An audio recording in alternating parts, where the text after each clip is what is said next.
Andrew, your mic, is it working? You got to unmute bottom left corner. Can you hear me? We can, yeah. How are you? Yeah, I'm good, friend. I'm in the middle of a poker game, but since this is the battle for humanity against the Satanists and the Matrix, with its constant deception of the populace, I thought I would jump in and say hello to everybody. Your thoughts, hello. Andrew? We had your brother on earlier, Tristan come on earlier. Your thoughts on Alex Jones being back on X? I'd rather hear his thoughts on Elon Musk being the biggest maverick of the last 500 years. I'm not kissing ass here, Elon. You've got big ones, man, on every front. You are literally overturning the entire power structure. I was just going to say this when Andrew get in, but I just want to say this while you're here. I mean, you are literally changing the entire paradigm, and you've definitely got the system scared. And so everybody needs to support X. Everybody needs to support the sponsors on X. I personally am doing all my Christmas shopping this year with all the great gadgets and stuff that are on X. But I'm going to shut up now. But I would imagine instead of talking about Alex Jones, I'd like to hear Andrew Tate talk about or ask questions to Elon Musk.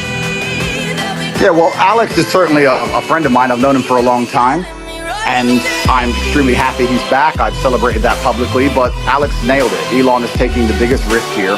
It takes unlimited energy to propagate lies. You have to continually repeat them, and you have to continue to try and falsify information and hide the truth to keep lies afloat. And this simple purchase, you call it simple, the purchase of a simple website has literally cracked the matrix in real time, and it becomes extremely difficult now to run the psyops they were previously running and enslave the populace, which is their primary goal. So Elon is a hero, absolutely.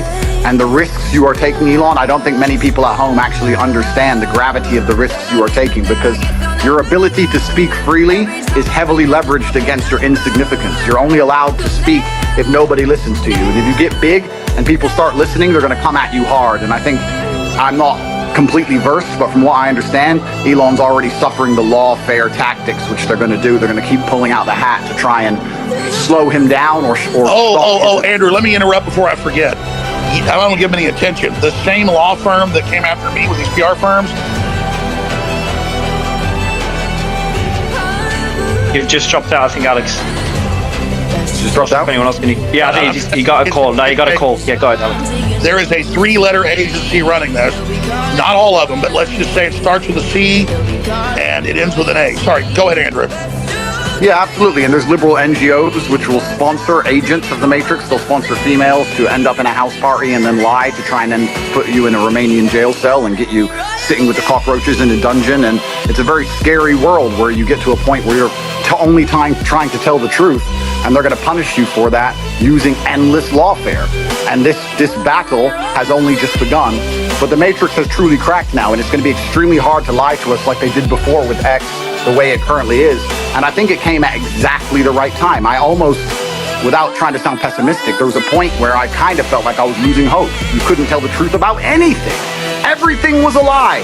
Everything from head to toe was a lie. And they're trying to lock us all back in our houses again, and we can finally talk about it. It's truly heroic. And Elon's taking massive risk, and the respect I have for him for doing that is enormous. Absolutely. I mean, this is what happened. I'm going to shut up. I won't hear from Elon, but this is so historic. Elon Musk's courage, and it's true, I've said, has broken the back of the globalists. They'll never be able to turn this around again unless they have a nuclear war. Elon Musk has broken their back. Yeah. Well, I guess some people are afraid to die, but I am not. That's and you know what?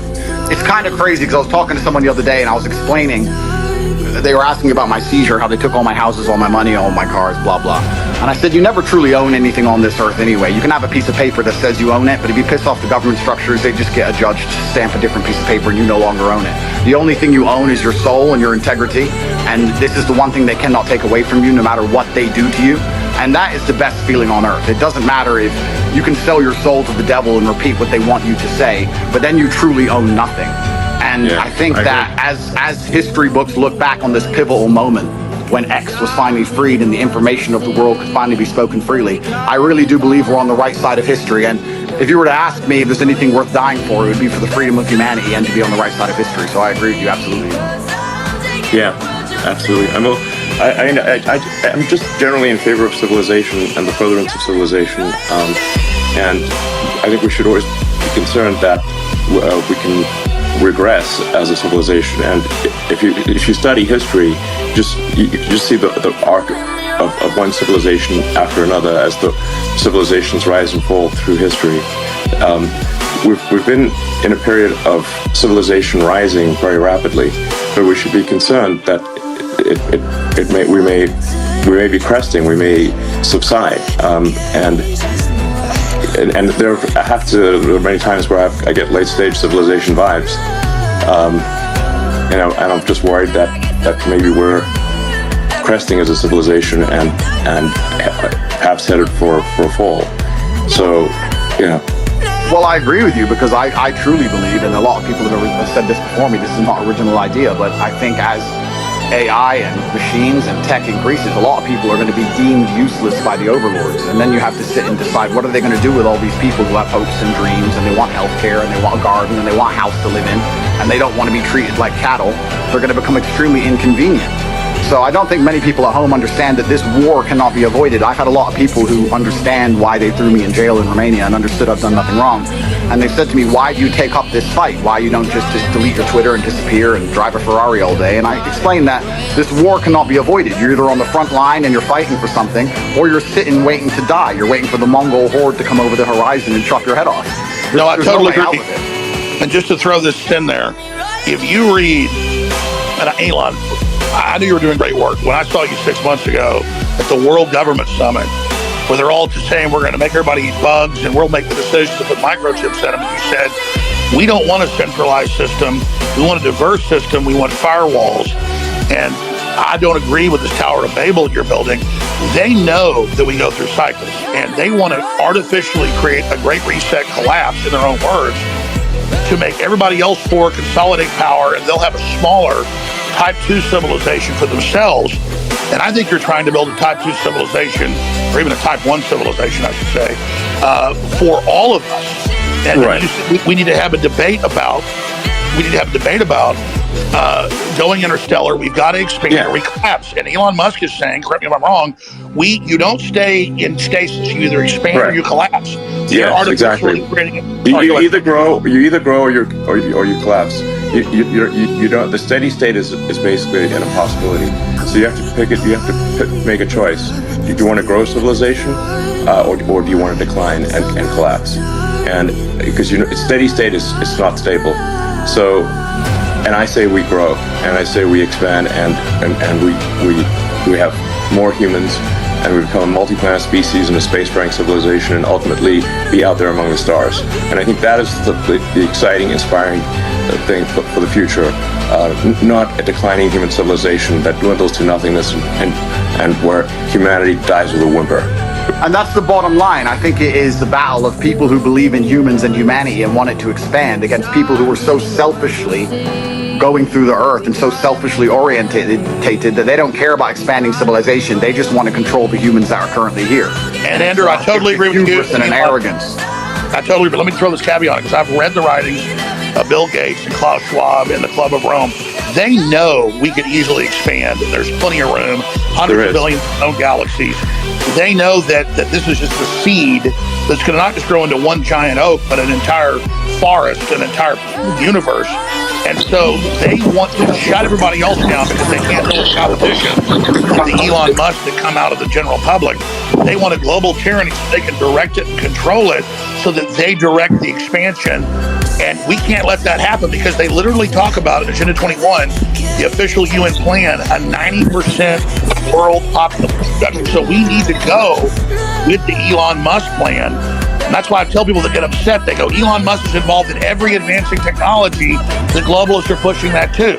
Well, technology's like a gun. It's whose hand it's in. And so we need the gun in the people's hands, the gun of expansion, instead of in the globalist hands. And so just because Elon Musk is on the cutting edge of every technology, don't fear the technology like some troglodyte. Fear us not being in control of it. And Elon is saying we need to be an expansionary human explosion of competition and freedom, not some new dark age with a tiny breakaway civilization that's only working for itself. Sorry, I'm ranting. No, but you're completely right, because if Elon doesn't push these boundaries, they will push these boundaries, and once they have the sole control and the monopoly over such technologies, it's over for all of us. And I don't think most people understand. It simply is the humanistic view against the death cult view. And there's people in the world who have no interest in growing humanity, no interest in advancing the species as a whole. Their interest is in power and control, and all they want to do is have absolute power over the people that currently exist and their children. And you can talk about all the perverse reasons they want to do those exact things, but it's truly scary. And all the people at home who don't really understand the gravity of this fight, they seem to think it's right wing, left wing, ha ha ha. Yes, exactly. They're thinking about it the wrong way. It's sorry, I just got a little X here. But you're totally exactly. This right left is it's the wrong way to think about it. It's the sort of the extinctionists versus the pro-humans. And once you see that it's extinctionists versus the humans, the pro-humans, then it becomes very clear. So, Elon, when are you going to, I know you got 100 irons to the fire, but when you talk about we need to create a plan B for humanity, well, that's really... No, it's not a plan B.